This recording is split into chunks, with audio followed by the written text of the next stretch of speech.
Good evening, everybody. I'll call to order the 12th Annual General Meeting of Health PEI.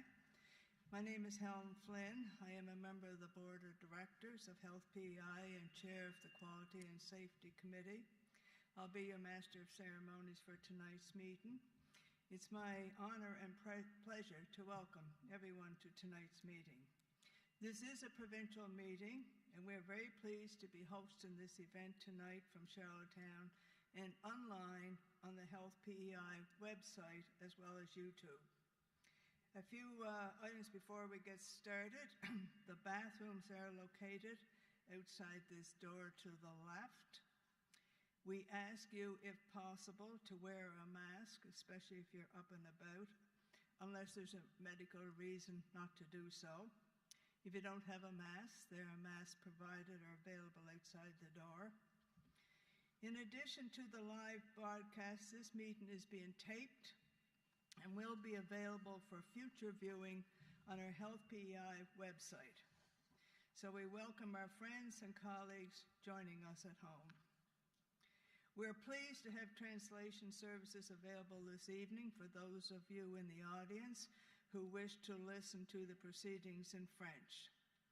Elise Arsenault, French Language Services Analyst with Health PEI, will translate questions from French to English on behalf of those who wish to ask questions and receive answers in French. This meeting tonight will focus on reports covering the fiscal year 2021 to 2022. Tonight we'll hear from a number of people, including the Minister of Health and Wellness, Ernie Hudson, the Chair of the Board of Directors, Derek Key, Dr. Michael Gardam, CEO of Health PEI, Kelly Hawes, Executive Director of Corporate Services, and Tracy Walbaum, Executive Director of Human Resources.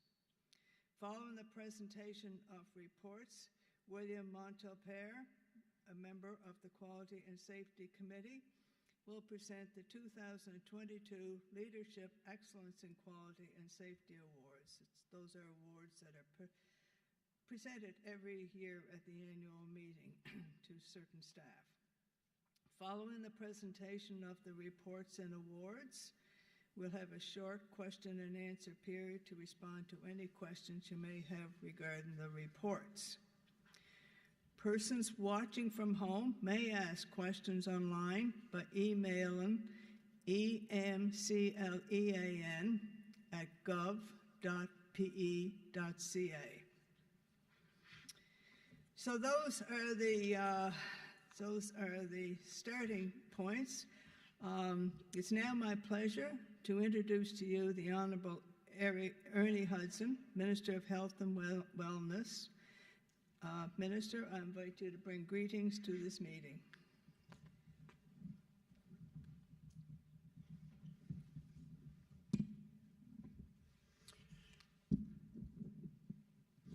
Well, thank you very much, Helen. And I'll be honest, when I looked over the agenda, it's not sure what number on it, but the one that really excites me the most is where it says question period.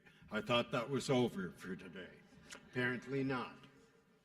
But anyway, it is my pleasure to join all of you here this evening for the annual Health PEI AGM. I welcome everybody here in this room, as well as those who are at home watching online. After a couple of years in this role, I have developed an even greater appreciation of the people who deliver health care, their dedication and their commitment, and the wide range of skills that are required to make the delivery of health care possible. Looking around the room this evening, I see many people who serve and provide a critical role to Islanders in the delivery of healthcare services across the province. A healthcare system on PEI that it has challenges without a doubt, but it has things that we can all be proud of as well. And certainly one of the great things, individuals, people that we can be proud of and owe so much to are our healthcare professionals. I do want to recognize the CEO of Health PEI, Dr. Michael Gardam, and the leadership team for their work and continued commitment to the future success of the organization. I also want to recognize members of the Health PEI board for all their great work to provide guidance and oversight to our healthcare system. And thank you, Randy. I'm not sure where Randy Goodman is sitting at, but I do want to thank Randy for your participation, your dedication, your contribution to the board over the years, and I certainly want to wish you all the best in your future. I also extend a welcome to the new members joining the board. I truly appreciate your commitment and your service. The Health PEI AGM is an important event that allows us to increase our engagement with Islanders right across the province. Every Islander connects with our healthcare system in one way or another, and we highly value the feedback that we receive from Islanders. Government is committed to transformative change in our health system to make sure that care is available where and when it is needed, and collaborating with our health professionals and community partners. We have seen some decisive steps in the right direction, and without a doubt, we have challenges. We have some really major challenges, but we also have accomplishments that we can be proud of, and again, the credit to our healthcare workers, to our partners in the healthcare system for enabling us collectively to be able to reach and provide some of these accomplishments. And I would like to just highlight a few of them.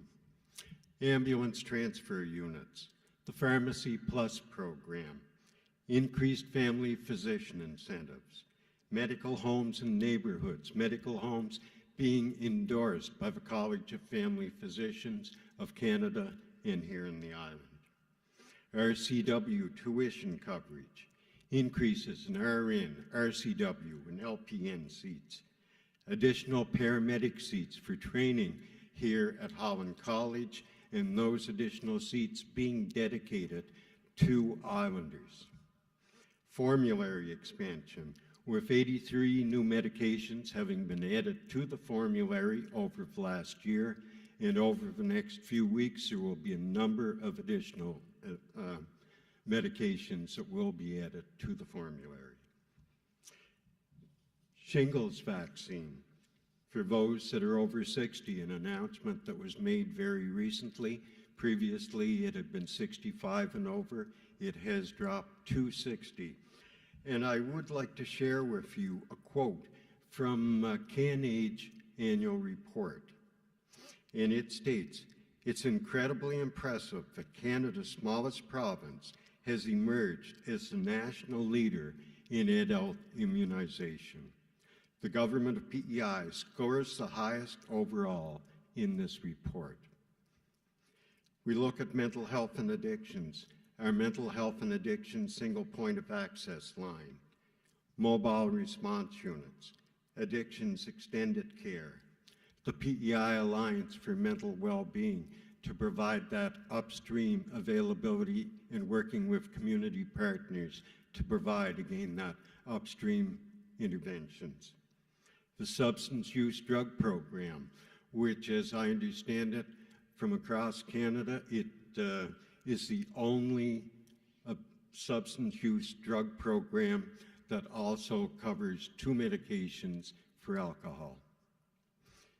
We do have accomplishments to be proud of, without a doubt, but as I had mentioned, we have some major challenges as well. Challenges such as health human resource shortages, processes that we, at the end of the day, what those processes that we do have to make changes to result in the slowing of recruitment, of hiring. It creates those obstacles. And in an environment like we see right across Canada, where we are in competition with every other province, every other territory. We have to be nimble. We have to be able to act rapidly. And just on them, we are taking steps that we probably should have taken previously, that should have been taken previously, without a doubt. Steps with regard to retention, recruitment, training. And one of the things that was, and I've always sort of thought of with regard to recruitment and retention, those being the 2 R's. But it was at a meeting out in Vancouver here about a week and a half ago, thereabouts, that it came to me, and was, I shouldn't say it came to me, it was given to me, suggested to me, that there is a 3rd R, and that's return. So I think that we have to consider that too, without a doubt, that we have to look at those who are retiring or recently retired, how we can bring them back into the health human resources, back into our workforce right here in PEI. I'd also like to point out that an external review of the hiring process of healthcare workers and how it can be improved upon is underway, and certainly look forward to having that report, that information later this fall, early winter. As well, there's the development of a 10-year health human resource forecast tool. There's also legislative changes that are being made that I would anticipate will be passed, but those changes that we are bringing forward that are going to be on the floor of the legislature this fall, I am optimistic that they will have an impact on how nimble, how rapidly we can react when we do need, which we certainly do need, recruitment of health human resources, whether it's physicians, whether it's nurses, LPNs, RCWs, right across the board. But with that, we have to do better. We absolutely must do better. And who do we do that better for? We have to always keep in mind that who we're doing it for is for Islanders, but also for our healthcare professionals. Professionals who are working across Prince Edward Island, providing the best possible health care to the people of this province. To wrap things up, I want to congratulate Health PEI staff members who have received long-term service awards. I want to thank you all for the many years you devoted to the health system and your dedication to caring for those dealing with illness and promoting wellness through prevention and education. Tonight, Islanders can have your say and join the conversation to keep moving our healthcare system forward. I very much look forward to the discussion and engagement that will be taking place this evening. Thank you very much.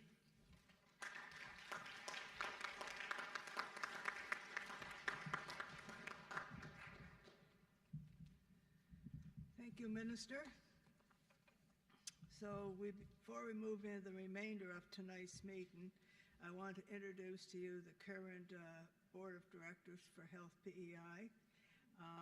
As I mention your name, I'll ask each board member to stand when they're introduced. So begin with our chair, Derek Key. Peter McDowell, who is chair, in addition to being a board member, is chair of the Human Resources Committee. Amy McFarland, thanks. Amy McFarland, who is also chair of the Audit and Risk Committee. Colleen Parker, member of the Audit and Risk Committee. Megan Shivery, member of the Audit and Risk Committee. Jennifer Evans, member of the Audit and Risk Committee. Dr. Richard Wedge, member of the Quality and Safety Committee. Bill Montopere, member of the Quality and Safety Committee. And Sylvie Roy, member of the Quality and Safety Committee. Over the last fiscal year, we also had two board members, long-term board members. Actually, they joined whenever this board was formed, and they have recently retired, and we want to acknowledge their excellent service and thank them for their excellent service. Randy Goodman, who was vice chair of the board of directors and chair of the HR committee, as well as he served on the Quality and Safety Committee. Andrea Sliz, who was chair of the Quality and Safety Committee. So those are two retiring members. I also want to introduce the Health PEI Executive Leadership Team that's present this evening. And once again, I would ask if you would please stand when you're introduced. So Dr. Michael Gerdum, CEO of Health PEI. Belinda White, Chief Administrative Officer of Corporate Services. Corinne Roswell, Chief Operating Officer of Hospital Services. Dr. Catherine McNally, Chief of Medical Affairs. Kelly Hawes, Chief Financial Officer. Marion Dowling, Chief Nursing and Professional Practice Officer. And Everton McLean, Chief Communications Officer. And he's at the back there waving because he's getting us all coordinated here tonight.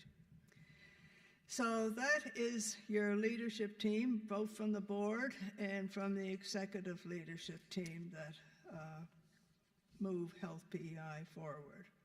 So at this time, I will call upon Derek Key, who is chair of the board of directors of Health PEI, to provide the board's board of directors report.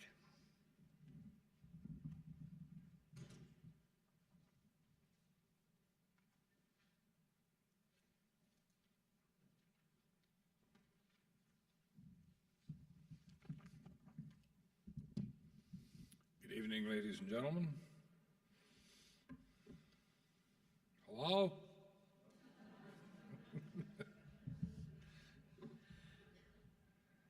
It's all right, I get the same response at home, so it's... Ladies and gentlemen, I want to... am I going to deafen everybody here, Everton, or what? No? We're good? I want to thank each of you for taking the time out of your otherwise very busy days, these days, for taking the time to participate in this annual general meeting of Health PEI. I want to particularly thank the members of the board of Health PEI for the work that they do and the time commitment that they make. The board is responsible for establishing the strategic direction for Health PEI within the parameters of the Health Services Act. For any of you who know me, you would not be surprised to know that, of course, I have a copy of the Health Services Act with me if any of you have any questions on that. Subject always to the direction of the Minister of Health and Wellness. I can assure you that the members of the board each bring not only significant skills and experience and insight to their tasks, but they also bring a commitment that is exclusively focused on ensuring continued improvement in the delivery of what is the publicly funded healthcare services of the province. In that thank you to the board, I also want to thank Gina Beasley. Gina is our board secretary, who's responsible for making sure all of these things happen and each of us know where we're supposed to be when. And if it wasn't for Gina, much of what happens, in fact, wouldn't happen, or if it did happen, it would happen in a much less coordinated way. So we all very much appreciate Gina's contribution. As Chair Helen has said, Randy Goodman and Andrea Sliz, who both served on the board since the current board was created, provided significant leadership and guidance. They're both very much going to be missed. I also want to thank, before we get underway, to the serious stuff, the executive leadership team. They support on a daily basis all of the operational requirements and responsibilities as determined by our CEO, Dr. Michael Gardam. As many of you have witnessed over the past almost 2 years since the current ELT has been established, the structure and the membership of the ELT team, notwithstanding the worldwide pandemic, have made significant positive differences.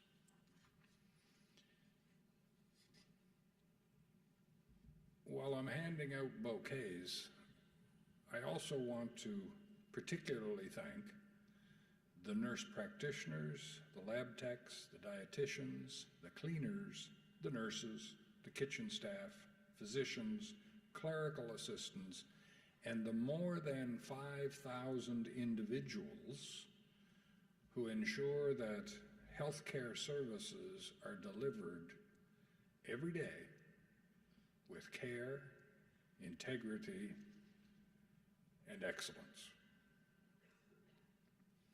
Health PEI was created 12 years ago as an arm's-length Crown corporation responsible for the operation and delivery of publicly funded health care within the province. As chair of the board for the last 2 years, I can share with you, of course, that the board has not always been as successful as it should be. Most importantly, it's important that we all understand that Health PEI is not actually an arm's-length Crown corporation. In fact, there are many areas where Health PEI has no authority at all in the operation or the delivery of publicly funded healthcare services in the province. While we've had some notable successes, not least of which has been the obvious gargantuan effort of all employees at Health PEI to work collaboratively and cooperatively through the pandemic, we have also successfully and with significant accolades completed the accreditation process this year. Accreditation Canada provided many positive comments and commendation with respect to several of the improvements that have been made. We have also made immense steps towards, with respect to our internal governance, in the creation of an accountability framework to try and help determine the roles of the Department of Health relative to Health PEI. As well, the board has established a separate self-assessment performance review, bylaws for the operation of the corporation, and regular and consistent meeting dates at locations throughout the province where we can encourage islanders to meet with us and to share their concerns as conveniently as possible. But perhaps our biggest success this year relates to our leadership team. There's no doubt that our CEO and the executive leadership team collectively have significantly improved communications both internally and externally, and they provide credible, approachable leadership within the Health PEI structure. We've moved towards a human resources strategy that's based upon interviews and survey results from more than 2,500 employees. This comprehensive strategy will direct how best to address the issues of talent management, performance management, succession planning, and the host of other HR requirements that are standard within any well-run organization. That's the good news. Our failures are significant as well. And it's these failures that we need to focus upon as the board, as the executive leadership team, directors, managers, and even employees as we make decisions moving forward. Fundamentally, there's a lack of accountability within the system. And unfortunately, that lack of accountability is pervasive. Perhaps it's because of staffing shortages, doctor shortages, nursing shortages, shortages of technicians, shortages of just about everything. And there's a general reluctance to hold people accountable. Although I think it goes beyond that.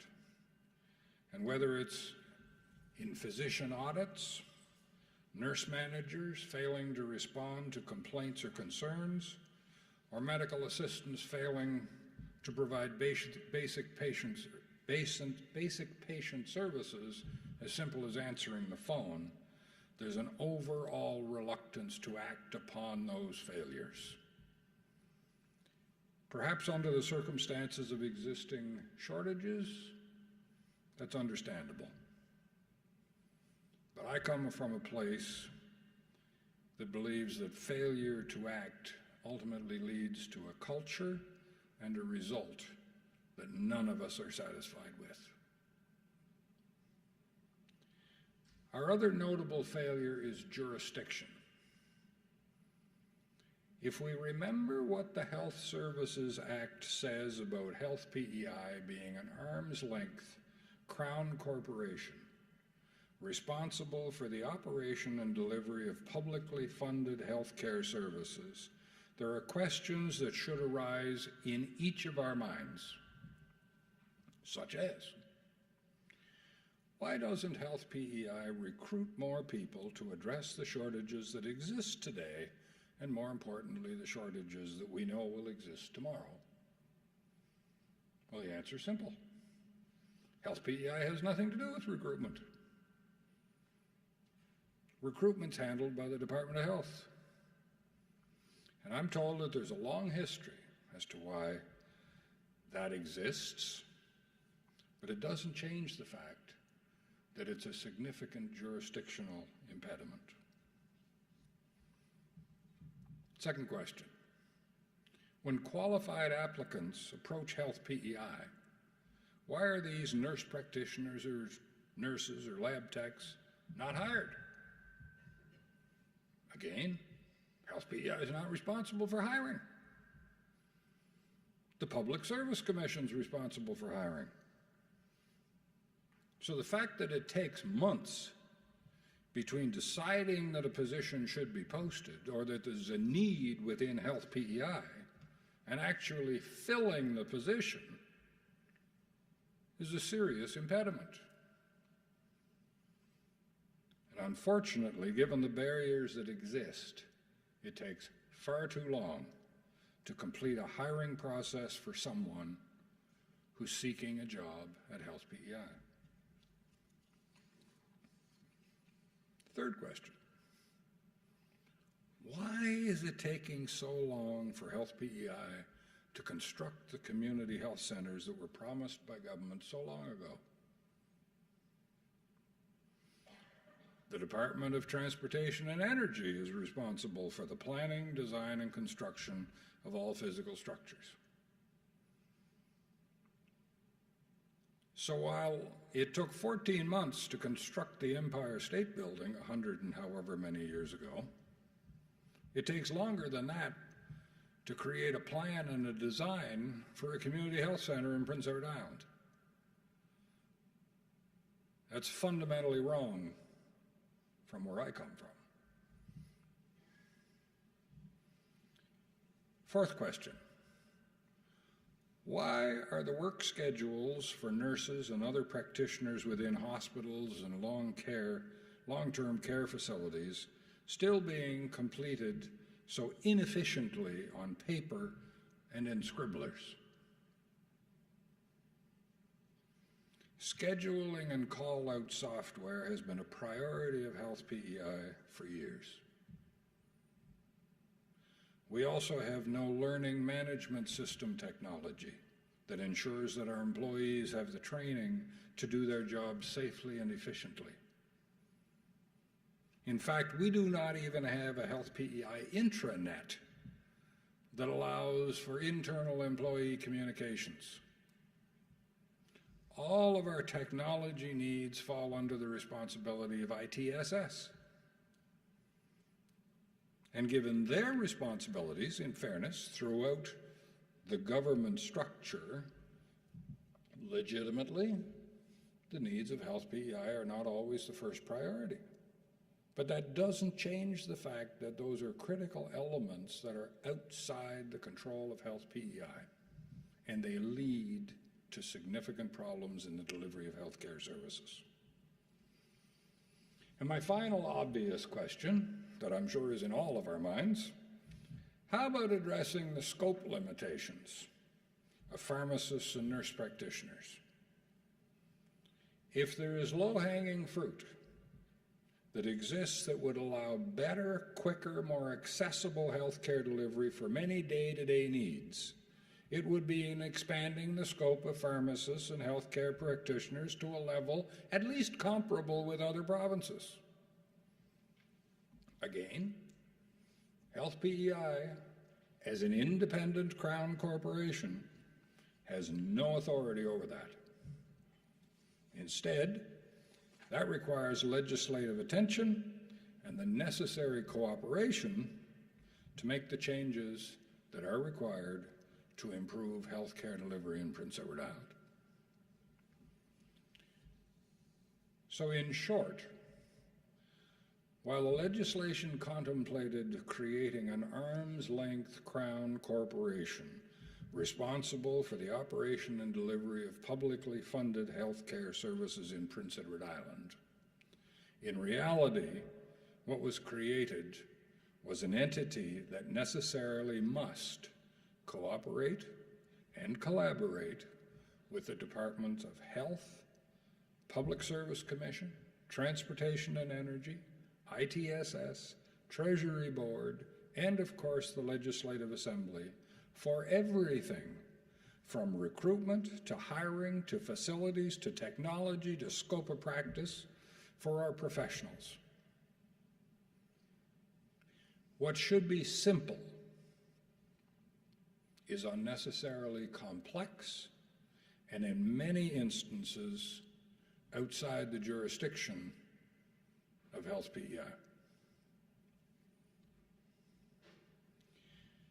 Notwithstanding the impediments, so that's the bad news, notwithstanding the impediments, this year has been a very successful year for Health PEI under the leadership of our CEO and his team.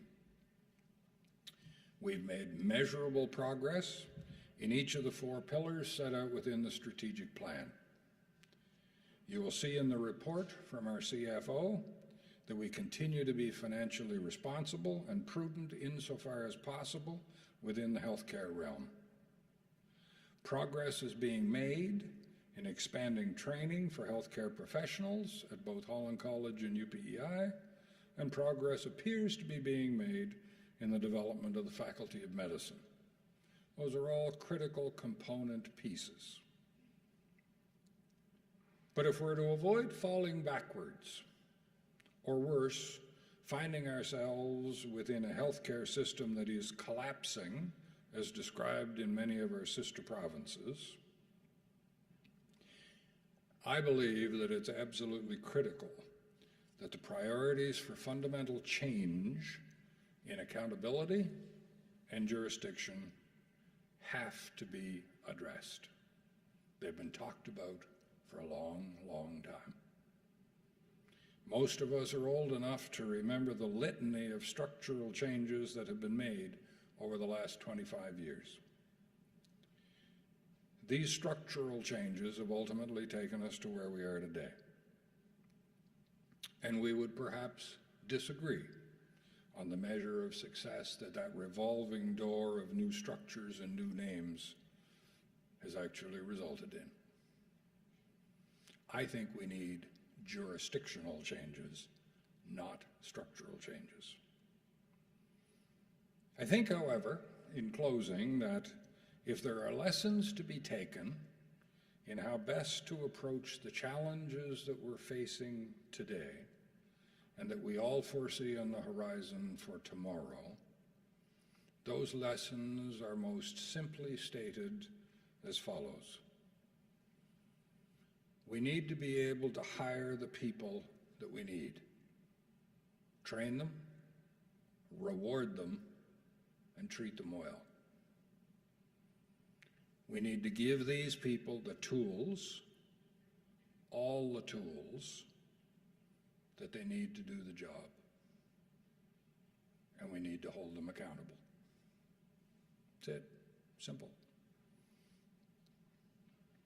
Finally, Prince Edward Islanders owe a tremendous debt to all of the folks that make a contribution to the healthcare delivery system in Prince Edward Island.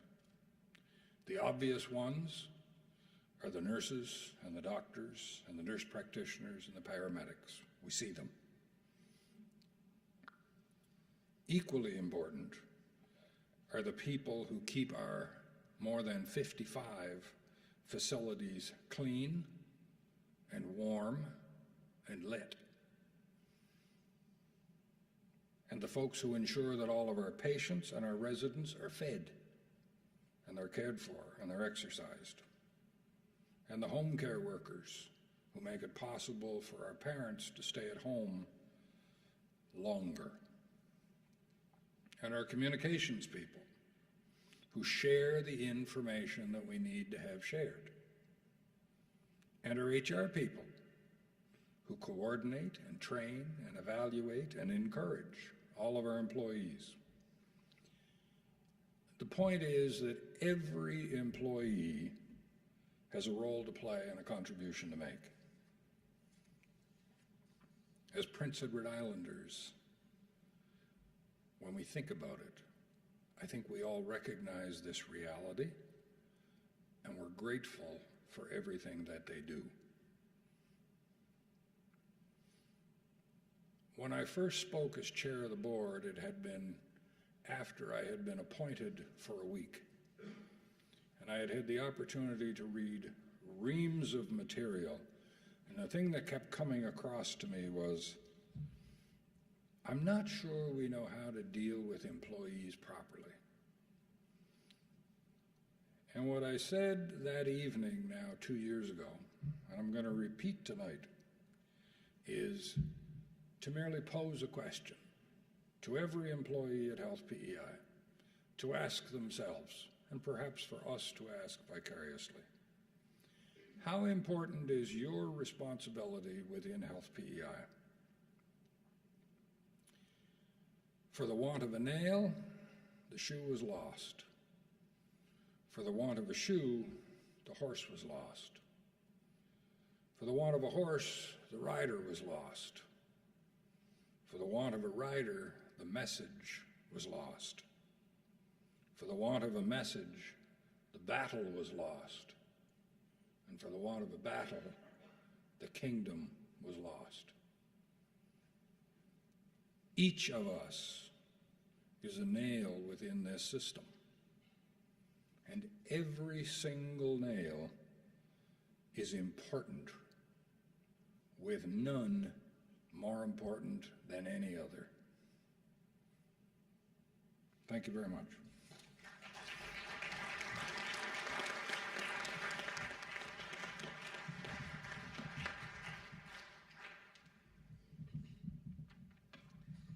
So I'm catching on to this now. Every time one of these tall people leave, I have to pull this down. So hopefully I'm at the right angle this time. So thank you, Derek. Certainly you have left the room with much to think about. You've done a good job, by my assessment, of outlining some of our successes, challenges, and impediments, as well as challenges as we go forward.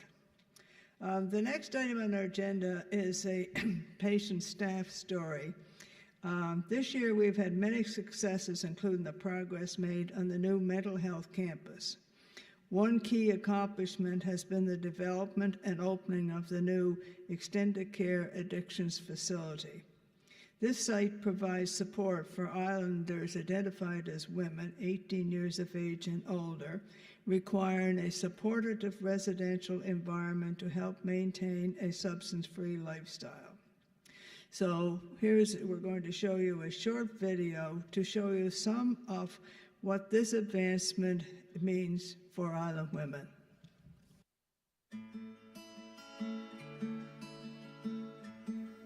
The Addictions Extended Care Residence, formerly known as Lacey House, provides a therapeutic, safe, home-like environment that assists women or individuals identifying as women with living a substance-free lifestyle. It is a much brighter, larger space, more modern. Our new facility has 12-bed capacity versus before we only had 6 beds. The clients are very pleased to have their own rooms. So in this residence, we have all private rooms. When before we had our previous location, there were shared rooms. I think the feedback so far is clients are very excited about our open concept in the kitchen, living, dining space. So this facility, it's nice big open space versus our previous location. The new facility is wheelchair accessible on our main floor. And we have the ability to offer telehealth services with our clients. I think even just by having a number of breakout spaces that clients can either attend programming or just kind of have some lounge space if they want to be separate a little bit. We have multiple places to do that. And another feature that our new facility has is we have a more dedicated space for families to come visit, as well as anyone who has a child. We can make arrangements for them to have an overnight visit with their child. So it's very exciting. Any addiction service is necessary, specifically for women in recovery. I think it's very important for them to have a safe place where they can gather with other people who are supportive in their recovery, that they can learn about their substance abuse.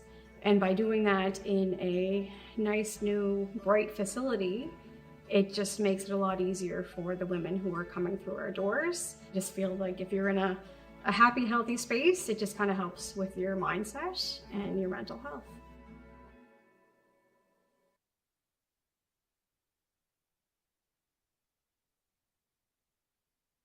So just so you know, the spokesperson that was in that video is Charmaine Campbell. So Charmaine has taken a leadership role in getting much of the new structures around the addictions facilities up and running. I used to manage, well, I didn't manage Lacey House, but I had oversight responsibility for the old Lacey House. And I must say, this is a lovely improvement. The ladies will certainly appreciate it.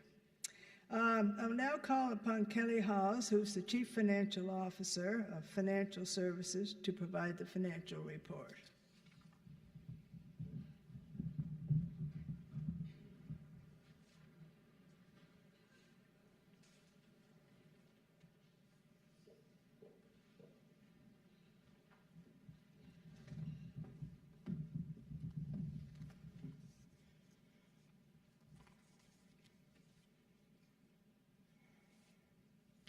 Good evening, everyone. My name is Kelly Hawes. I'm the Chief Financial Officer with Health PEI. I'm very pleased to present to you the financial report for the 2022 Annual General Meeting. This slide summarizes Health PEI's financial results. You can also see this information under Note 16 on the financial statements. Health PEI received an unqualified audit opinion, also known as a clean report, whereby the Auditor General has indicated that these financial statements are materially correct and in accordance with public sector accounting standards. A full set of financial statements is at the back of the annual report. There are two components of Health PEI's financial results: operating and capital activities. Operating activities show revenues equal to expenditures. This is a result of operating expenditures, which were $6.44 million under budget. Health PEI's annual provincial operating grant was lower than budgeted due to our operating expenditures being lower than planned. Operating budget to actual variances will be explained in simply a few minutes. Each year, Health PEI is granted a capital budget. Spending from this budget is recorded on the balance sheet as capital additions and offset by capital revenue, which is reflected on the income statement. This capital revenue is offset by an annual amortization expense. Health PEI spent $19.86 million on a capital budget of $28.54 million in fiscal year 21-22. Health PEI experienced delays in the implementation of a number of capital projects, such as the Radiology Information System, the Nurse Call Replacement Project, Case Management Building Systems upgrades, a QEH roof and electrical project, the Beech Grove and Ridgewood Manor roof replacements, the Community Health Center in Alberton, Provincial Dental Outreach Project. All of these projects have continued to move forward in our current fiscal year of 22-23. They were simply delayed due to COVID and supply chain issues. Capital revenue reflects capital project activity. A significant portion of Health PEI's equipment purchases are a result of the hard work of our dedicated foundations. A big thank you to the foundations.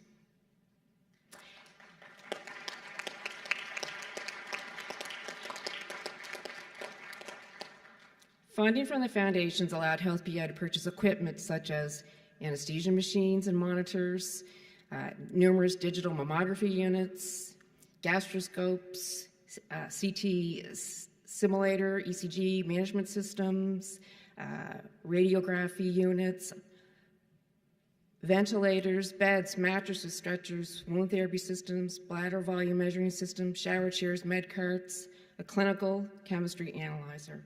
This is not a full accounting of each piece of equipment. This is certainly a notation of the key purchases. There were many. Thank you.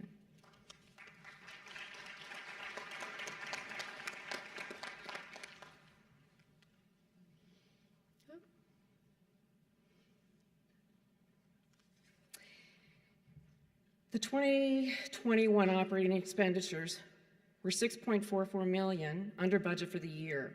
I'm going to take a few minutes to discuss some of the key factors influencing those actual results. Health PEI experienced a decrease in the volume of out-of-province health services. Some of the factors: fewer services in Alberta due to fewer island workers in the jurisdiction. A service model change at the St. John Regional Hospital has resulted in an increased use of same-day cardiac interventional procedures rather than inpatient hospital services. Health PEI experienced challenges in recruiting qualified staff of all disciplines. Most notably, a shortage of RN and LPN staff within the province continues to have a significant impact on services throughout the organization. Decreases in compensation have contributed approximately $5.7 million in a temporary surplus. This is offset by benefit liability adjustments for employee vacation. Due to vacancies, many staff were not able to take vacations, which resulted in an increase to this liability. In November 2021, the Workers' Compensation Board announced rebates will be issued to PEI employers. A payment of $5.3 million was received by Health PEI in December of 2021. As noted earlier, numerous capital equipment purchases are revenue offset with funding provided by the foundations. The 21-22 foundation revenue exceeded the budget by almost $3 million. Health PEI experienced some pressures as it relates to in-province physicians.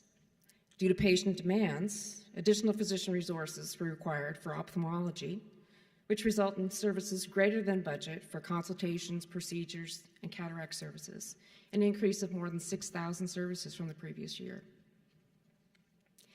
Due to diagnostic testing needs for patients, Health PEI saw an increase of more than 10,000 radiology services when compared to the previous year. As per the Prince Edward Island 48th Annual Statistical Review, the Prince Edward Island population has grown from 150,400 in 2017 to 164,300 in 2021, an increase in the population of more than 13,900 individuals who most likely require health services. The new statutory holiday, September 30th, the National Day for Truth and Reconciliation. Funding to support this was not included in Health PEI's 21-22 budget, but has since been added to our 22-23 budget. Recognizing the volatility in the price of personal protective equipment, or PPE, caused by the supply chain issues during the COVID-19 pandemic, Health PEI reviewed the moving average and replacement cost of PPE on hand as of March 31st, 2022. As a result of the significant decreases in the replacement cost of PPE, and in accordance with Health PEI's accounting policy on inventories of supply, a write-down of $2.9 million of PPE was applied at March 31st, 2022.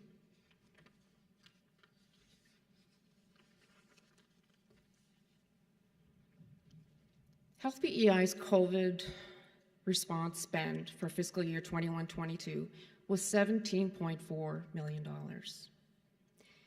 These expenditures are revenue offset by COVID contingency funds provided by the Department of Finance. Personal protective equipment expenditures are recorded across our organization in service areas. Primary care saw expenditures of $4.6 million for COVID testing and cough and fever clinics, where more than 111,000 COVID tests were performed. Public health saw expenditures of $5.9 million. More than 239,000 COVID vaccinations were administered. Provincial pharmacy, $1.51 million COVID vaccine administration. Long-term care, or public long-term care, just over $2 million for additional staffing, supplies, and PPE.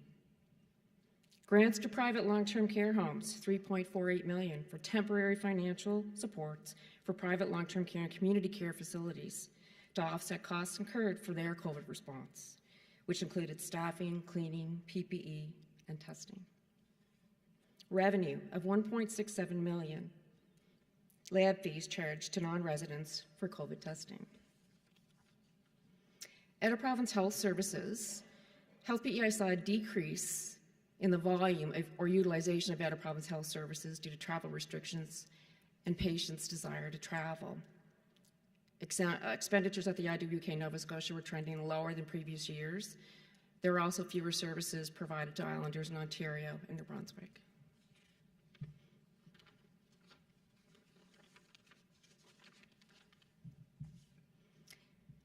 Another meaningful view of Health PEI expenditures can be found on Note 21 of the financial statements, expenditure by type. This expenditure summary shows expenditure categories as defined by the Management Information System Standards of the Canadian Institute for Health Information. Please note that compensation is approximately 66% of our total healthcare spend to pay the approximately 6,200 staff and physicians who work in our system.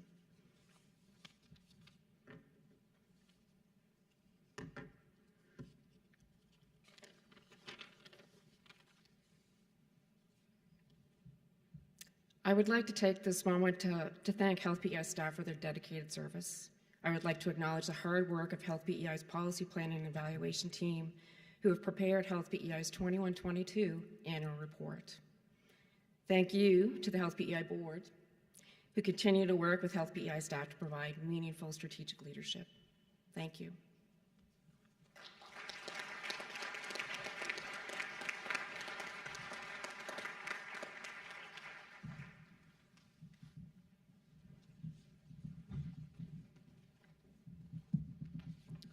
Thank you, Kelly.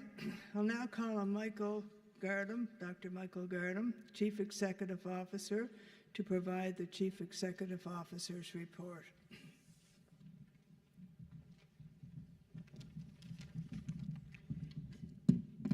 Going to move this up a bit after Kelly here.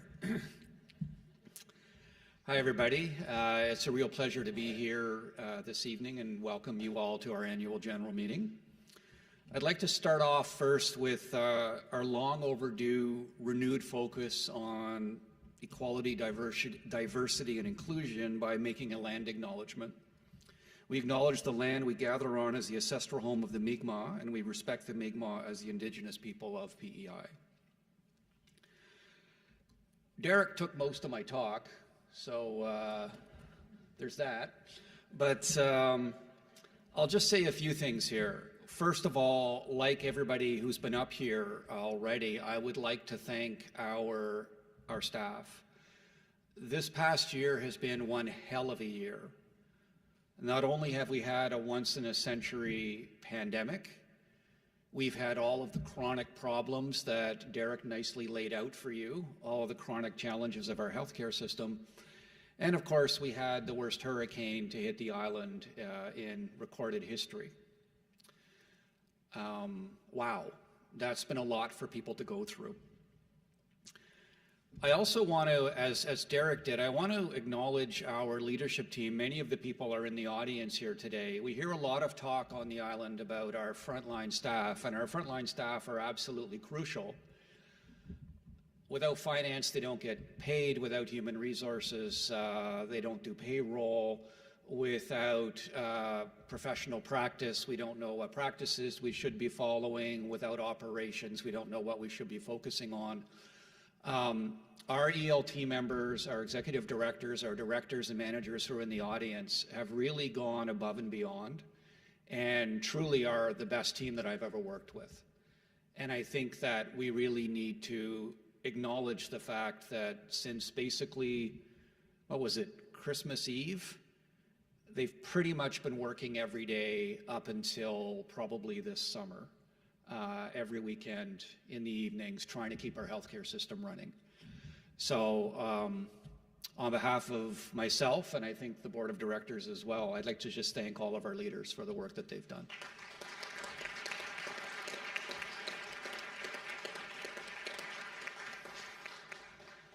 So Omicron, that was fun. As I said, that wave pretty much hit us December 24th. It's still with us now. But I want to highlight a few things. We sort of have a bit of a PEI healthcare doom spiral here, where we're very good at focusing on the bad, but we don't stop and acknowledge the good things that have been happening. Like, we were number one, 5 times greater than any other province per capita for giving out Paxlovid. No other province came close to Prince Edward Island to be able to do that. We were the highest vaccinated province in the country. We did the most screening per capita in the country. Unlike the rest of the country, which canceled 20 to 30 to 40 to 50% of their surgeries during the pandemic, that has wait lists now that are over 2 years long. The Globe and Mail had an article this morning about what's happening in British Columbia, where patients are actually dying of cancer before they're even diagnosed with cancer because they can't get through the system.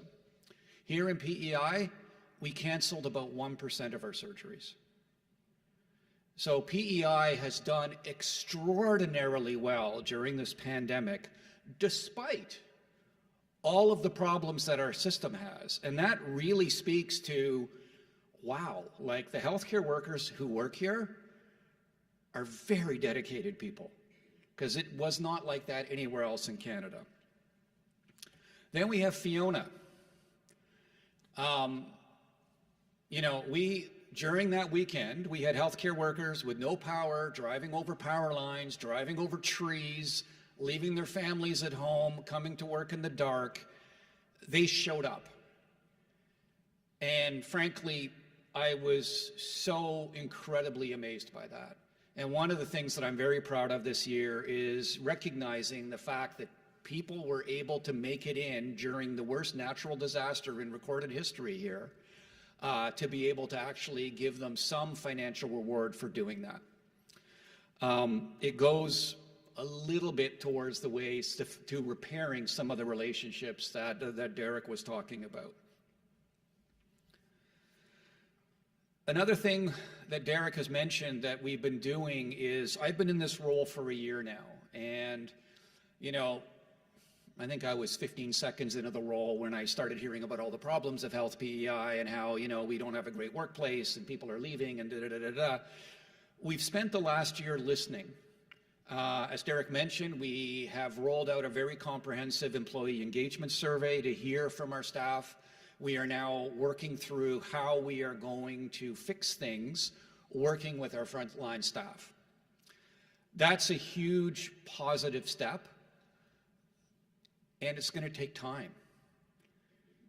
I believe personally that Health PEI was never launched properly. Derek's identified some of the issues with respect to relationships, et cetera. We have a lot of silos in our system still. We still have a lot of issues, as Derek mentioned, with respect to accountability. You know, we never did a proper branding exercise to say that all these buildings are actually part of one system. They're all independent little fiefdoms in amongst themselves, and we need to pull all that together and think truly as a one island health system. So we've been doing all of that work to try to improve the chronic problems that we have with our relationship with our employees. Over the past year, as I said, we've been working very hard to improve those relationships, and it's going to take time. It's not going to turn around overnight. I think we have an incredibly dedicated leadership team that clearly understands the value of everybody who works within Health PEI, and we still have pockets within our system where we're still doing things the old way, and it's going to take us a while to get everybody to understand that our employees are truly our most valued asset. We've been working on our relationships with all the other components in the system that Derek mentioned. The one that I'm most excited about is our relationship with the Department of Health and Wellness. It wasn't that long ago that Department of Health and Wellness would do one thing and we'd do another thing, and we wouldn't necessarily talk to each other, and everybody would be saying, well, I thought that was your job. We're now working very, very closely together. And the strings of things that you've been hearing about, like the Pharmacy Plus program, the idea of having patient transfer services, the making changes to the Treasury Board limits to make it easier for us to use our budgets, et cetera, all of these things have come out of that tighter collaboration with other parts of government. So, as Derek mentioned, we can't fix these things on our own, but we now have a very willing partner with the Department of Health and Wellness that has really helped us move a lot of these things forward. We also have a new relationship with UPEI. We're going to have a medical school. And I'd like to welcome the gang from UPEI in the back there. You know, that is, as I've mentioned many times, having a medical school here is something that I have always supported. I would love the idea of us being more of an academic organization, more of an academic health authority, and that's going to take time for us to figure that out because we're not that currently. So we need to get from where we are now to what I'm used to of the interplay between the university and the health authority, and people are cross-appointed. We have to figure all of that stuff out. So there's a lot of work that needs to be done, but I am very excited that we're starting to make a number of positive steps in that direction, and we'll just keep going there. It's a big undertaking. It's a big undertaking for UPEI. It's a big undertaking for the province and for us at Health PEI. But the thought of having residents and students around and teaching rounds and all of those good things, it really raises all of us up. And I think once we get there, it's going to be a wonderful thing.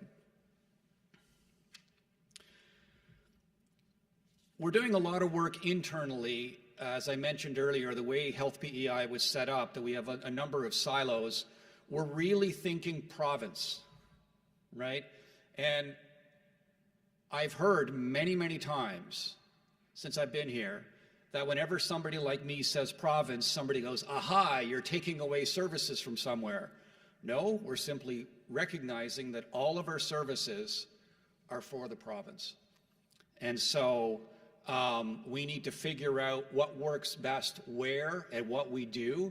None of this is about removing services. It's simply trying to figure out every time we make a decision, is this a provincial decision or is this a little local decision? And always trying to have that provincial lens. We're doing a lot of evaluation to figure out what we're doing. Does it make sense? Does it not make sense? And some of what we're doing is a little bit of trial and error, to be honest with you. As we go, we're learning what is working, what isn't working. We're making adjustments. Those aren't failures. Those are what you do when you're a learning health system or trying to be a learning health system, and you're making changes as you go. Those are all good things. As I said on the CBC last week, we've been lifting up all the rocks and looking at what's underneath, and I think we've lifted up all the rocks now. And you've heard about some of the stuff that we are dealing with. So we have a lot of issues in primary care with respect to staffing. That's our number one issue. And Derek mentioned a lot of the work that's going on right now to figure out if we can do that better and faster. I want to point out, though, that we are the only province that has given access to virtual care for everybody who doesn't have access to primary care. No other province has done that. And most people haven't used it yet, which is unfortunate. The other thing I'll say is that we've recently created these unaffiliated clinics, so if one does call into Maple and they say you need to be seen by a physical person, you will be referred automatically to that clinic and you will be seen. This is not a replacement for patient medical homes. This is simply what we are doing right now to try to provide as much primary care as we can while we are trying to fix all of these issues that, frankly, are self-inflicted. They've been self-inflicted over decades, and we're trying to reverse a lot of these things. We're making huge investments in home care. If you look at our upcoming management plan submission, so much of what we're asking for is care in communities. It's care for home care, it's seniors care, it's restorative care. We're making all of these investments. The key thing will always be, are there the people out there to be hired?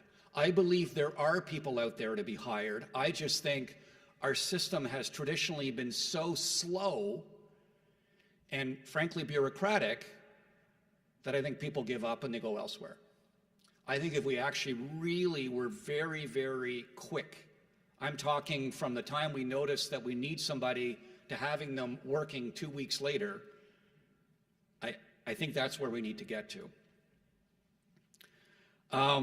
Another issue that we've looked at has been how we manage our physician resources in the province. And you've heard a lot about the concept of physician complement.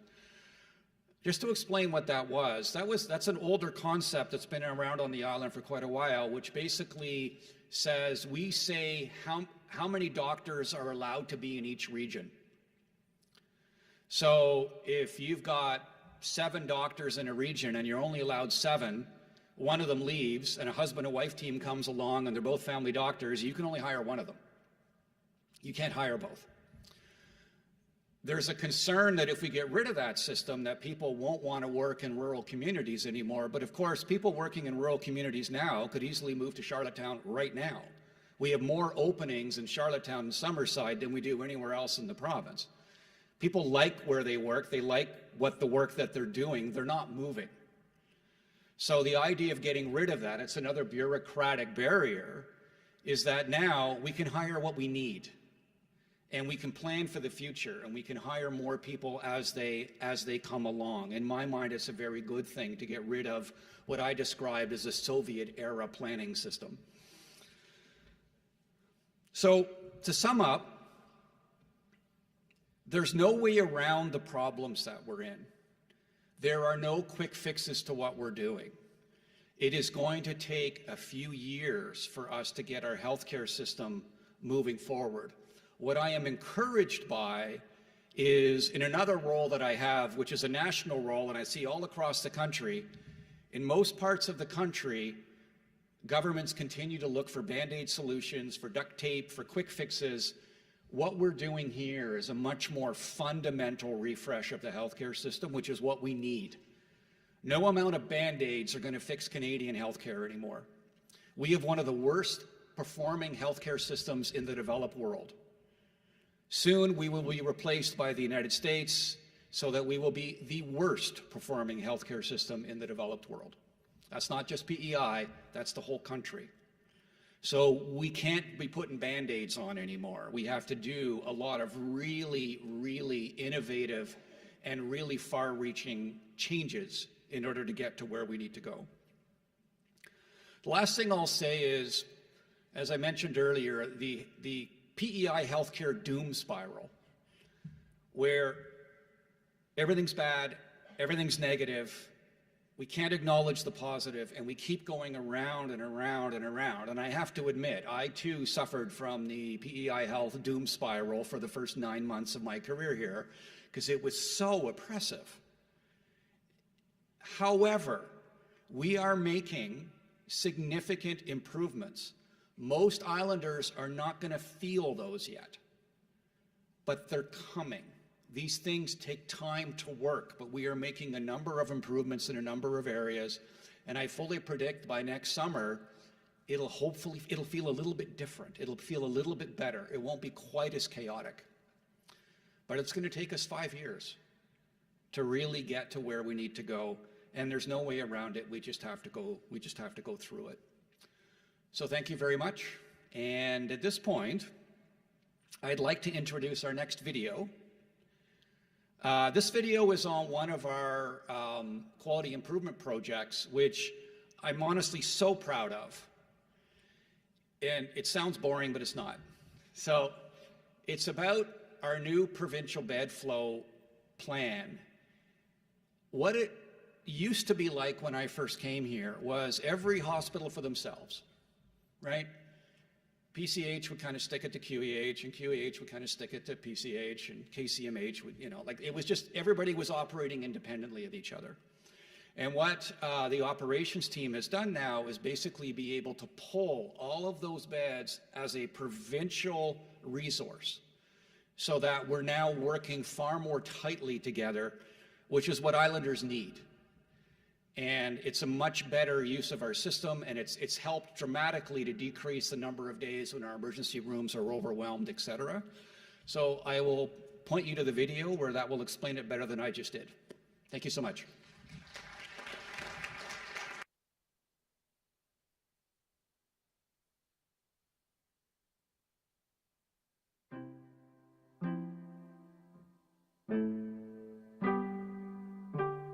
We had to create a COVID unit in an already full hospital. QEH normally runs between 90 and 96% occupancy, meaning up to 96% of the beds already have a patient in them. So if we're going to create a COVID unit, then we're going to be competing from a surgical perspective and a COVID perspective, who gets that bed. Beds are a problem. We don't have enough beds in our hospital, and that's similar to what other jurisdictions across Canada are seeing. In some ways, the surgical beds are in competition. They're in, and that can affect surgeries. So what we needed to do was we needed to take the patients that were in those beds, and we needed to find a way that they could be transferred somewhere else within the province. That's where the magic comes in, because we needed to make sure that we did that in the most humane way possible. And so when you consider efficiency and humanity, that's where this process bridged the difference. We've moved to a provincial bed flow model so that there's more flexibility in the system to be able to move patients to other hospitals when they don't need to be at the QEH, for example, repatriating patients back to their home hospitals, and that's an attempt to try to free up beds so that our surgical patients can go to a proper surgical bed. It worked. That is the incredible thing. While other provinces were canceling all surgeries en masse, we only had to cancel about 1.643% of surgeries, I believe it was. And even when I say cancel, they weren't really canceled, they were just deferred, because we were able to manage the wave so well. It was an up and a down in terms of our capacity perspective, and so we were able to rebook those surgeries quite quickly. And this morning, for example, we thought we might have to cancel 2 or 3 surgeries, but with some magic in the hospital or hard work, which is what people are always doing, they were able to find a couple of patients who could be discharged, and that opened up beds so that we didn't have to cancel any surgeries today. We built this during COVID, and we built it to sort of last through COVID, but what we've learned is that this is something that we should be doing all the time. We have amazing community hospitals with wonderful staff and excellent resources, and for many patients, it does result in them getting care closer to home, so that if we can bring them in for that acute need, so their acute fall, their acute surgery, their stroke care, cardiac care, whatever that may be, we care for them in that acute moment, and then we move them to our community hospital sites where they receive wonderful care and can get home sooner.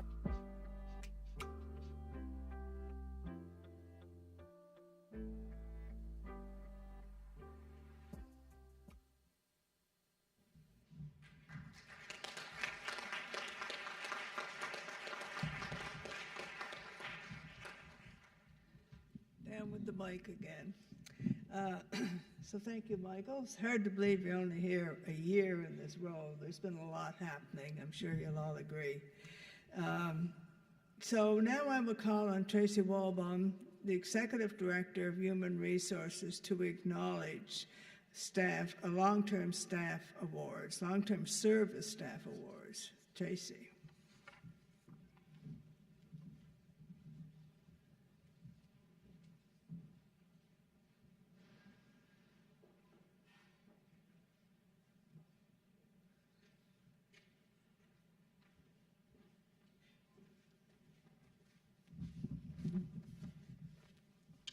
Might have to raise this up a little.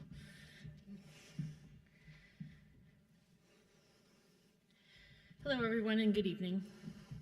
First, I wanted to start off with the general thank you to all of our healthcare workers for their unwavering effort and dedicated support, especially during the recent years. Whether they're on the front line or one of the many people supporting those frontline workers, together we face the challenges excuse me, of the pandemic, the hurricane, and in many cases, staffing shortages. This is, and of course, in addition to the already significant day-to-day pressures and challenges you all face working to promote the health of all of our island communities. I sincerely thank you all for your ongoing commitment and dedication. This is a very special occasion. It's special because we don't often get the opportunity to publicly thank our healthcare workers for the many years of service that they have devoted to our health system. But this is exactly about that, publicly acknowledging our long service award recipients and recognizing them for their loyalty, commitment, and dedication over all of these years. We have invited anyone with over 40 years of work experience to join us here today, but we do have a number of other huge milestones to celebrate. We have 133 workers who are celebrating 20 years and 25 years. We have 40 workers who are celebrating 30 and 35 years of service. And we also have 17 workers who are celebrating 40 or more years of service. Anyone who is not able to join us will be receiving their awards from their leaders, and we're going to be asking all of our leaders and recipients to share pictures of their mini award celebrations so that we can create a video to share across the organization and celebrate these important milestones. Our three recipients here today all have over 40 years of work experience. I'll just say that again, 40 years. Not only is that impressive in and of itself, but at this point, your level of commitment and dedication shows that this was never a job for you, but always a calling. Over the years, each and every one of you has helped in the care of many patients and families. It would be impossible to count the number of lives you have touched. You've dedicated years to keep the healthcare services running, even when it meant facing personal sacrifices to do so, and often without a word of thanks or any special recognition. I know that so many of our community members, myself included, wish we could have thanked you more along the way. However, as Winston Churchill said, we make a living by what we get, but we make a life by what we give. To me, these words show that you are all role models for how to live the best kind of life. You have shown commitment, drive, resilience in your service to our communities. You have been unwavering in the service. Your long tenure of 40 and 45 years is a true testament to your passion to serve and care for our communities and makes you true heroes of Health PEI.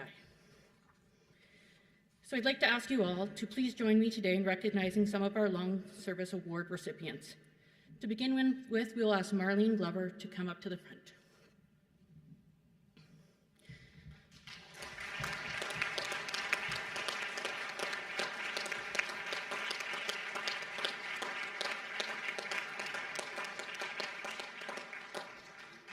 So Marlene is celebrating 40 years.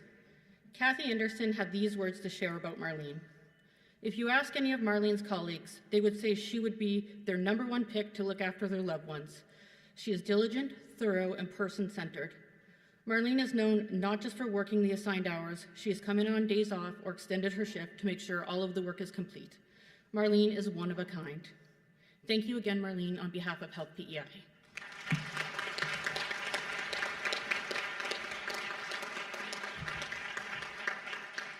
Next, we'll ask Zella Johnson to join us. Zella is celebrating 45 years.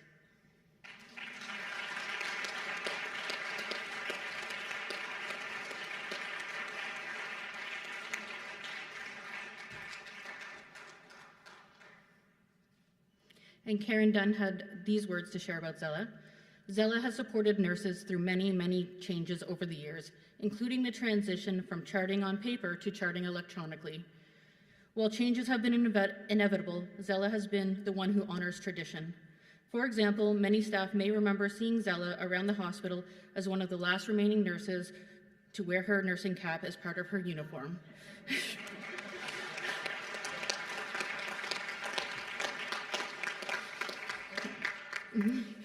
Well, while Zella may no longer wear her cap, she still embodies those old school values that reflect a nurse that appreciates care rooted in ethical principles and standards. Thank you again.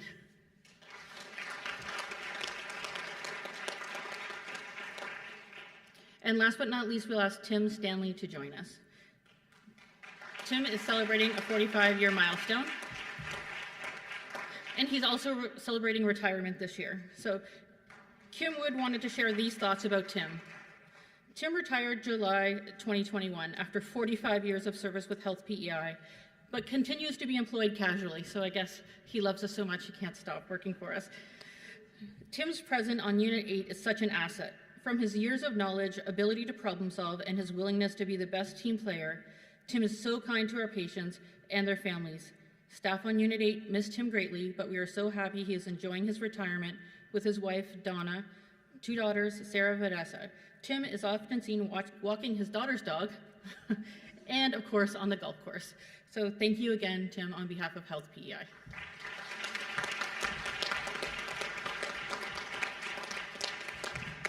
And thank you.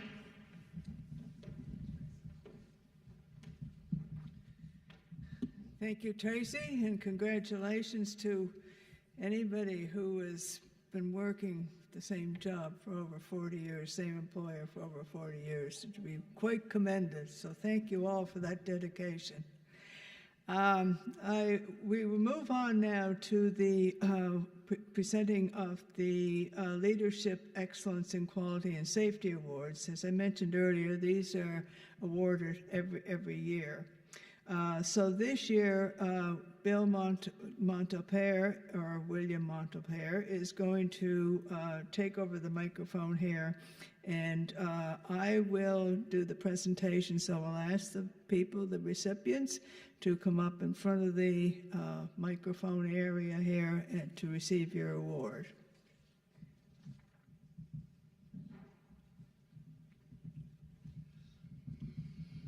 Thank you very much, Helen, and it's my privilege to be able to announce the names of this year's recipients for the 2022 Leadership Excellence in Quality and Safety Award. I actually have the script on this machine right here. So the first award is the 2022 Leadership Excellence in Quality and Safety Award, and it goes to the Prince County Hospital and Collaborative Partnerships, an amalgamation to stabilize the Prince County Hospital Intensive Care Unit. Accepting on behalf of the Prince County Hospital team is Catherine Andrew.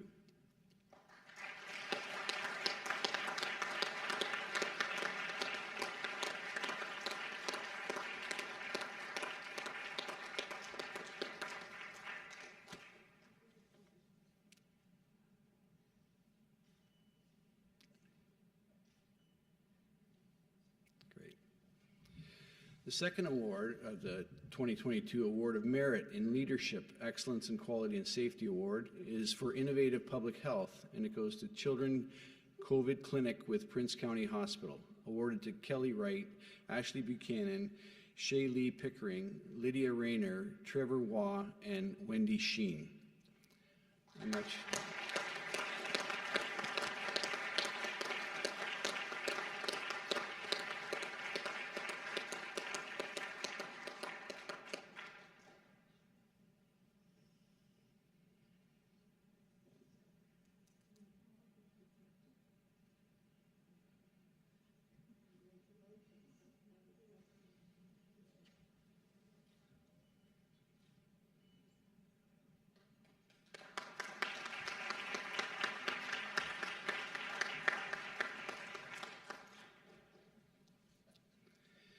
The next 2022 Award of Merit in Quality and Safety Award goes to COVID in-Home Vaccine Initiative and IV Sotrovimab treatment, awarded to the Provincial Home Care Nursing Service Administration. Accepting on behalf of the Prince County Hospital team is Crystal Pratt.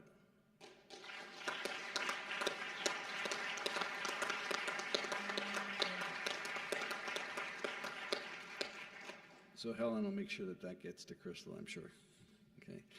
Another thing we did this year was we wanted to make sure that we recognized all of those individuals that were actually nominated for awards. So on behalf of the 2022 Leadership Excellence in Quality and Safety, the award nominees that have an honorable mention are as follows.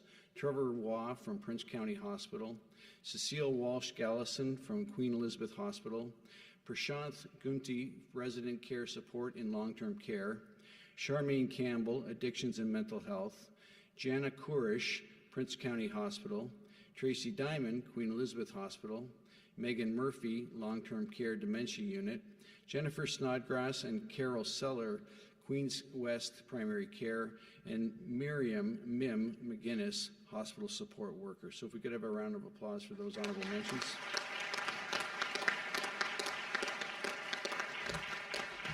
And thank you very much.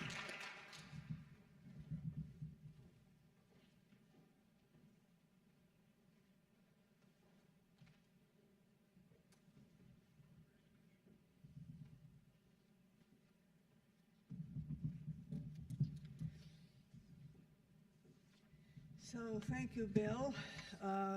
As Bill mentioned, there was quite a number of people who were nominated, and what kind of stood out this year was there was a lot of individuals received very strong support from people either they worked with or their supervisors. So it was really heartwarming actually to read a lot of the submissions. So that's excellent.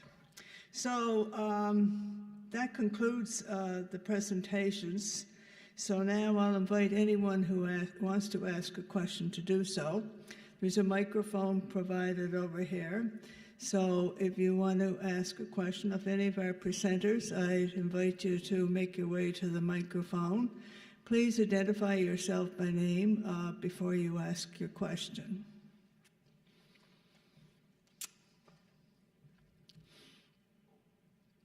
Well, there's no stampede. Some people, maybe the minister will be happy with this kind of question period. It's a step up, minister. We do have some questions that were sent in that Everett can ask. Oh, Everett, do you have some questions?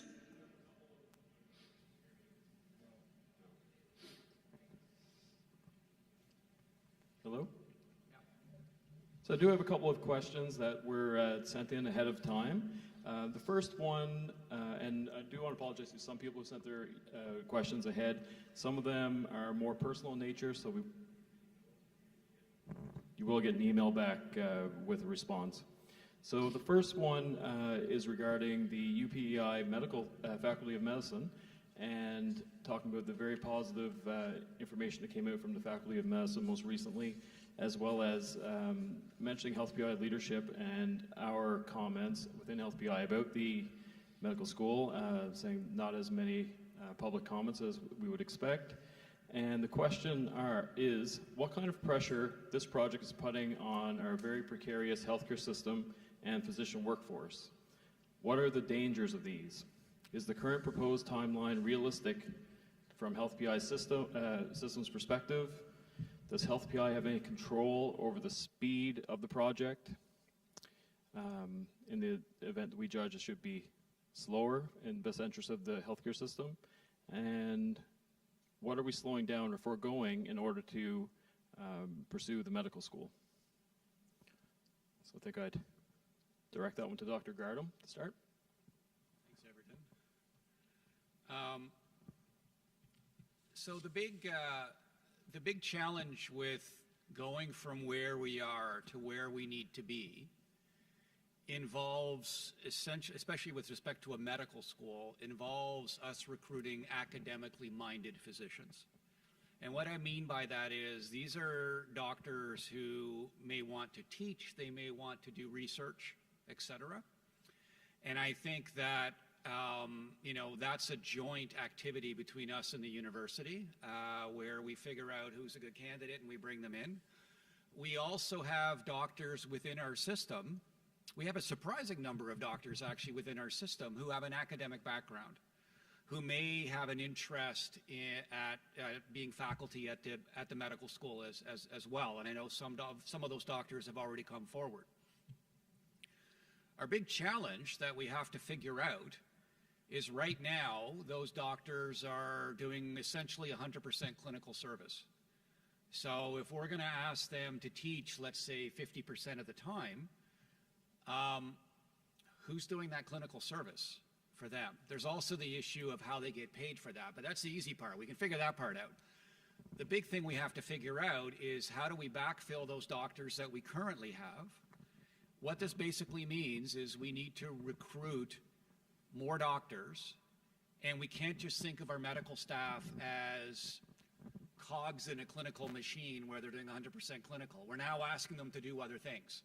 And those other things are very important things, but it's a very different model for us. It's actually, the model we need to get to is the one that I've practiced in my whole life. So I'm very familiar with the academic world, and we have a ways to go to get there. But I think the key thing is recognizing the hoops that we have to jump through and working with the university to be able to do that. I don't have a timeline on how fast that's going to happen or how easy that is going to be. On the one hand, recruiting academic doctors might open up a whole new market of doctors that normally would never come to PEI, because now they can maybe do some academic work here and they never thought of us in that way before. We'll just have to see. A number of the challenges that Derek mentioned in terms of, you know, the process to recruit and things can be quite slow. And when I say that, I don't just mean our external partners, I also mean within Health PEI. We are not currently resourced properly to be able to turn these things around on a dime. So there's a lot of investment that needs to go in there for us to be able to do that quickly. So that's a definite, that's a pressure. It's a challenge that we have to work through, and we meet regularly with the university to talk about how we're going to do that. I don't want to downplay it and say that it's going to be easy, but by the same token, the end result is going to be a very positive one for the island. So we need to figure that one out. So I've sort of talked about the timeline. The danger is what happens if we can't pull that off, right? What happens if we have a hard time recruiting these academic doctors who want to teach, et cetera? Or what happens if we lose clinical doctors who want to be academics and there's nobody to backfill them? That's going to be a problem for Islanders, right? Because that might mean that your surgery is delayed longer or there's fewer family doctors on the island. So the bottom line is we can't let that happen. And we also can't ask people to work 100% clinical and we're going to add on 50% teaching. That just leads to burned out people. So we're going into this with our eyes open, and we have to figure that out every step of the way. So in terms of, you know, what control does Health PEI have over this? I mean, the medical school is not a Health PEI initiative. However, we are closely tied to any initiative, like any health authority would be in the country. If you're an academic health authority, you're like this with the university. So these are all relationships that we are currently building upon. We already have a relationship with UPEI for a number of different schools. Med school is a whole other, it's a whole other ballgame, right, in terms of complexity and the hoops you have to jump through. But as I said, the end result, there's a lot of rewards at the end. But I'm not going to pretend that it'll be easy for us to do this. We just have to plan now, invest in it properly to be able to do it properly. It's going to cost money, and we're going to have to find people.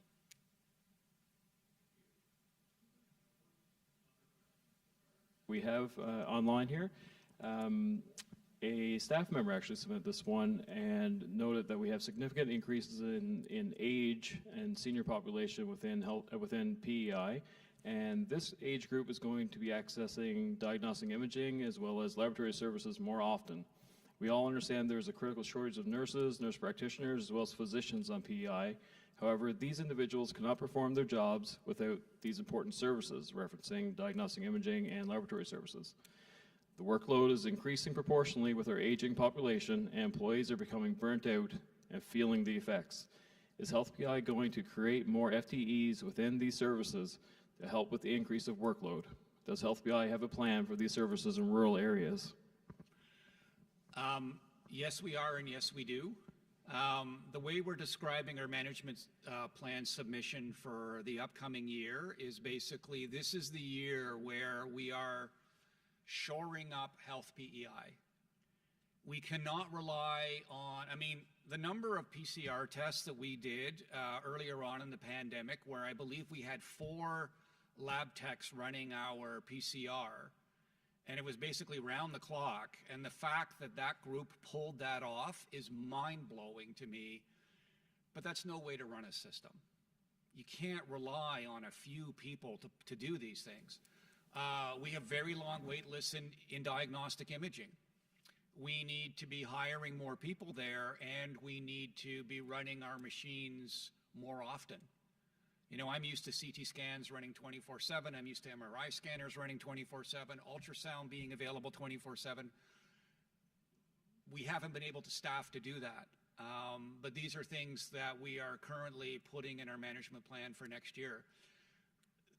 Our challenge is going to be with Health PEI is that we have a lot of things we need to fix, right? We've heard that we need to do a better job at keeping our staff. I totally agree, 100%. That costs money. I think we need to have fair collective agreements with our union partners. Going to cost money. We need to run our machines full time. We need to create more resiliency in our system so we don't collapse whenever somebody goes on vacation. Going to cost money. This is going to be kind of a make or break year for us. We have a lot of things that we've been asked to fix, and we're looking to the support to be able to do that. But it's hard when you're fixing things that have been going on for a long time, right? We're not fixing a few things.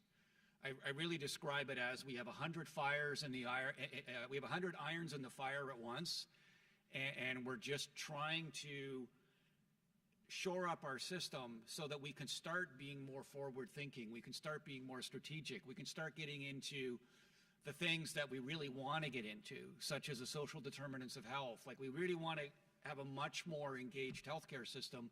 Right now, it's all about keeping the lights on. And that's not an acceptable healthcare system for anybody. So, long answer to a short question. Yes, we definitely have to invest in those things. And, you know, it is always our intent to provide the appropriate services throughout the island. You know, and when I say appropriate services, what I mean is if you're going to go for bowel surgery, you want to go to a hospital that does a fair amount of that has an ICU, that has the appropriately trained staff. That's not something that you want to have across the island. Restorative care, you want across the island. Primary care, across the island. Access to emergency services, across the island. Palliative care, across the island. Like, you want those things, but there's some things that are specialized, right? We're not going to have an MRI scanner in every community. So for us, it's really about figuring out what does that look like and really planning it out. And access to lab services and diagnostic imaging is something, again, you would expect everybody to have access to the basic suite of those services.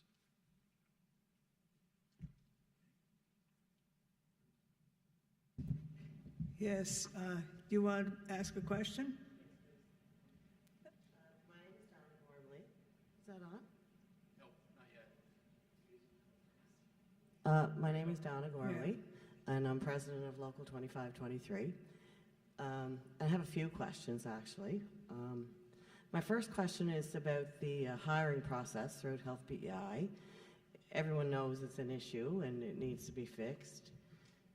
What steps or what needs to be done to fix that process? My daughter got on as a casual for the government over the summer.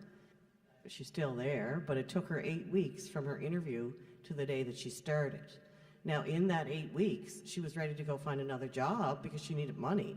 So that's my first question. My second question is, we're all nails in this I forget the exact quote, but that we're all nails and all part of the system. If we're all part of the system, why were only special ones chosen for this retention bonus when some of us were not? My members work in a private facility, and none of my members got anything. And then in the hospital, support service workers were considered second class. That's not fair. I guess that's it. Thank you. Great, thanks. Well, thanks very much for your question. So the first part of your question, the hiring process. Yeah, I've heard that story a lot. I've heard that, you know, it's very hard for people to get hired on, and by the time we get our act together, they've gone to Moncton, they've gone somewhere else. So that obviously needs to be fixed. Our current system, as you've heard my board chair and others say, is remarkably bureaucratic. So what we're doing is we're trying to, first of all, we've gotten the flexibility now from government to be able to be more flexible in terms of who we hire, and so we don't have to go through a lot of red tape to say, oh, you're in front of me right now, I need you. I hadn't really planned for you, but you're here, I'm going to hire you. That's the first thing we're doing. We have a lot of people on casual, and it seems to be very hard to get people to get into permanent jobs. So Tracy and her HR team are busy working on that as well, to convert people who are temporary, who want to be permanent, to make them permanent. Again, there's a lot of financial rules that in the past have stopped us from being able to do that. We've now cut through a lot of that. And, you know, even the delays in hiring, where what I want to see is let's say you're a lab tech and you want a job here. I want you to be able to call us, and in 5 minutes, we do a quick interview with you to find out, you know, are you able to work here? Do you have the proper training, et cetera, et cetera? Great, we're going to schedule you for an interview and get that all done within a matter of a few weeks. What happens right now is all the onus is on you as the person applying to spend 45 minutes filling out these detailed questionnaires. That would turn me off. I'd rather just go to a place that will call me and ask me a few questions and then get me in the system. So our system is very slow at bringing people in, and we can't afford to do that because everybody else around us is getting faster. So we're tackling that from 100 different angles to try to make that better. The process needs to be brought in-house instead of an outside panel doing it. The hospital needs a hire from the hospital, the manor needs a hire for the manor, and then you get your staff instead of going to this outside panel that it takes them 6 weeks to get back to you to even tell you that you need to do the next piece of paperwork. Yeah, I agree, and I couldn't say it better myself. So that's what I've been. And then your second question about the part of the system. You know, when the Premier announced this at QEH a month or so ago, he talked about it being the first of many steps in terms of recognizing people. You're waiting for that step, I hear you. I mean, I will say, and I've said this to, you know, the combined union leadership that I meet with on a regular basis just a few weeks ago, even last week. You know, if you look at what we did with our Fiona pay for people, where we said, everybody, it doesn't matter what union you're in, it doesn't matter whatever, we want to acknowledge that you managed to get into work during that horrible storm that we had. That's where we want to eventually get to, right? Where my whole career I've acknowledged the importance of all of our different workers. I've written papers on the subject. Surgeons can't operate if somebody doesn't properly process the surgical equipment. You can't I 100% agree what you're saying, Yeah. but the one who sterilizes the surgical equipment didn't get the bonus. Yeah. Yeah. Just for your information. Yeah. Anyways, thank you. I hear you. So thank you for the questions. Are there any other questions?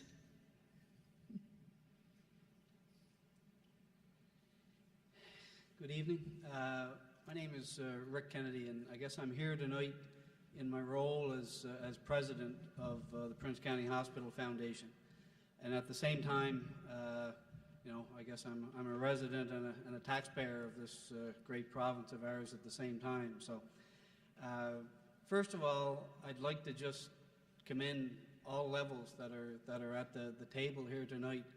The accessibility, over the past year and the time that I've been associated with the foundation, being able to meet with a minister, being able to meet with a Dr. Gardam, being able to meet with the new board of health, and it's certainly appreciated, and maybe only happens in PEI, and I think that speaks volume to our smallness type thing. Two questions that I have, I guess. I tried to get my question through online last year and wasn't successful, but a lot of great information here tonight, a lot of great changes planned. I didn't hear two components that I feel are quite important. And, I know there's a lot of movement afoot in relation to long-term care and trying to distinguish between, who needs long-term care, who needs acute care, and our hospitals are only so big. And the other aspect is home care. And both of those, again, require, not just human resources, but other, medical equipment as well to be able to facilitate them to operate as they should. So I guess I just wonder if I'm hoping that's part of an integral solution, as well as some of these other things that we've heard here tonight. Second question, I guess, that I have, and I'll be a little bit careful here. Again, I represent a foundation, and we all know that the biggest mandate of the foundations across our island are to raise money to buy greatest needs equipment. We make no apology for our secondary role. Sometimes it seems to be a primary role in relation to advocacy of services provided, of services needed, of even just of information or whatnot. But I would be interested if someone was willing to comment, what they see as the role for the foundations on the island going into the future to facilitate with some of these changes that are going to bring us ahead. I'll leave it at that. Thank you. Great, thank you. I can start off, and maybe some of the other members of the table might have some thoughts as well. Home care, seniors care, care outside of the hospital is a huge focus of our budget next year. Far more money than is going into hospitals. When I first came here, and I don't know if it's changed yet, but when I first got here, I looked up all the stats on PEI and what we spend money on and things, and we spent the least amount of money per capita of any Canadian province on home care. It just wasn't something we did. It feels like we kind of forgot that home care existed, and it was you're either in the hospital or you're in long-term care.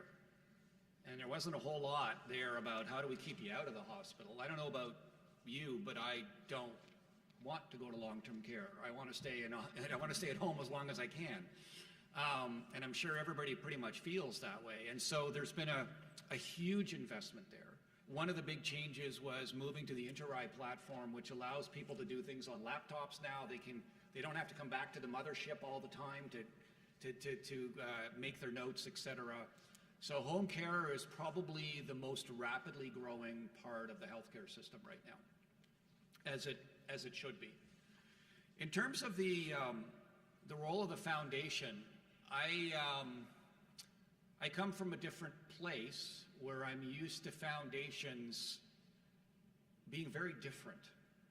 And what I mean by that is I'm used to foundations buying the big, helping with the big pieces of equipment, but not all the equipment. That was news to me coming here. And I'm used to foundations, like as we become a more academic organization, foundations raising money for research chairs, raising money for research programs, for a variety of things. helping with staff wellness centers, a whole bunch of things that I would love to see our foundations get involved in. I've always been a bit perplexed what the box is with respect to equipment and whether that can be changed. I don't really understand where that came from, but me personally, I'd love to see an expanded scope. But I'll let some others at the table chime in.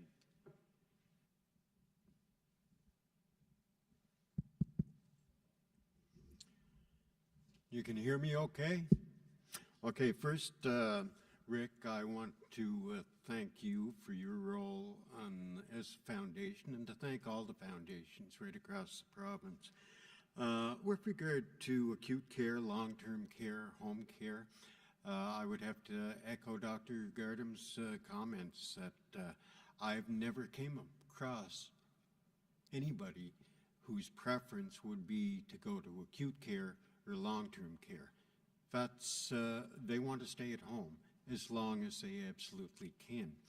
I think, too, we had heard earlier this evening with regard to bed flow, and to me that is part of it as well, that, you have bed flow between facilities, but frankly, we have way too many Islanders who are alternative level of care waiting for long-term care, or a portion of the ALCs that are waiting for long-term care, taking up acute care beds. I think that's part of it, but I also think that, yes, we have to spend more with regard to home care to keep people, enable people, Islanders, to stay in their homes as long as possible. It's one of those, I shouldn't say catch-22 situations, but to a certain extent it is, because to expand home care services, which we do need to do, it also takes resources. And when I say not the financial resources, but to have the staffing to be able to provide the services right there in the home. And when we're challenged presently with regard to staffing, that's a difficulty, to be honest. So I'm sure you probably heard the Premier say that if it was just a money issue, then we can solve it. Certainly portions of it are money issues, but it's broader than that too. But I do appreciate your comments on that, and I think that to me it is. It's home care, it's long-term care, it's all of those, acute care, working together for that, and again, I'll call it bed flow. With regard to the roles of the foundation, I think you look right across the province. Individual foundations, individual auxiliaries see, although to a very large extent, they provide the same services, they have the same mandate, but with that there are little idiosyncrasies, if you like, between the different foundations and between different auxiliaries as well.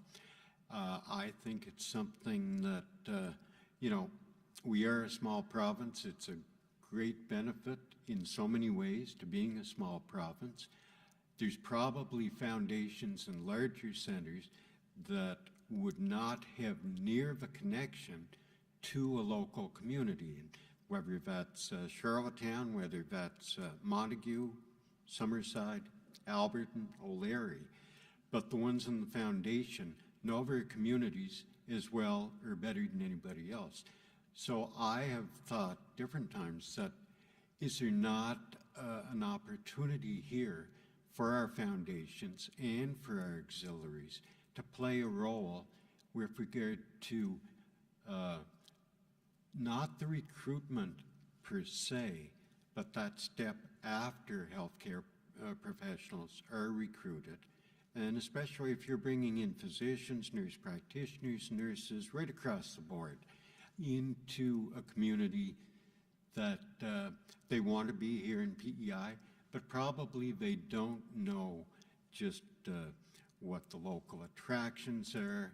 They don't have that connection with the community, and I think that that's a role that that could certainly be and should be looked at With that, I'm always interested in hearing feedback, certainly from any of the foundations or the auxiliaries. So thank you for your questions, Sarah. Are there any other questions? I would just mention, I guess this is a follow-up to those comments, that the foundation at the Prince County Hospital was a partner in receiving one of tonight's awards in their assistance with recruiting nursing staff in the Prince County Hospital. So already you're kind of carving out a bit of a different role there. So thank you for that. Any other questions? Okay, that includes the business portion of the 12th Annual General Meeting of Health PEI. Should you wish to access the various information items referenced here tonight, including the presentations used by the various presenters, you will find them on the Health PEI website. Copies of the annual report have been made available at your seats. I encourage you to take your copy of the report and hopefully read it. The report is also available on the Health PEI website for those participating virtually and anyone who wishes to have the information. In closing, please be assured that public and patient engagement is a priority with Health PEI. As always, we look forward to engaging with the public, our partners, stakeholders, and staff in various ways over the coming year. We value your interest and participation. Thank you, everyone, for participating in our annual meeting tonight and for making the effort to come out. I'll now adjourn the meeting. Safe travels home, everybody.